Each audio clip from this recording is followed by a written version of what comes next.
उत्तर सोलापूर तालुक्यात गुळवंची येथे गुरुवारी एक दुर्दैवी घटना घडली। आदित्य सीताराम मोहिते वय 16 नावाच्या एका तरुणाचा विजेचा धक्का लागून मृत्यू झाला। तो घरातील पाण्याच्या हौदात पडलेला जार काढायला गेला होता। आदित्य मोहिते हा 16 वर्षांचा होता। गुरुवारी सकाळी तो नेहमीप्रमाणे व्यायाम करून घरी परतला। त्याला घरातील पाण्याच्या हौदात एक जार पडलेला दिसला। तो जार काढण्यासाठी हौदावर चढला। त्यावेळी त्याचा हात पत्र्याच्या अँगलला लागला। त्यावेळी त्याला विजेचा जोरदार धक्का बसला।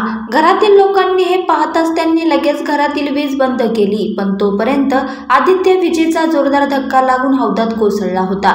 एका क्षणात हसत्या खेळत्या कुटुंबाचा नियतीने घात केला। कुटुंबियांनी त्याला तातडीने सोलापूरच्या यशोधरा रुग्णालयात दाखल केलं, पण डॉक्टरांनी त्याला तपासून उपचारापूर्वीच मृत घोषित केलं। त्यानंतर त्याचा मृतदेह शवविच्छेदनासाठी शासकीय रुग्णालयात पाठवण्यात आला।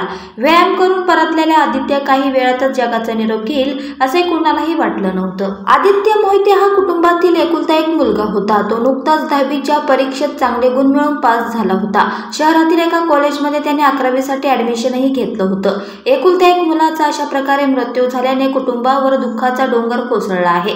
त्याच्या जाण्याने कुटुंबावर मोठं संकट आलं आहे।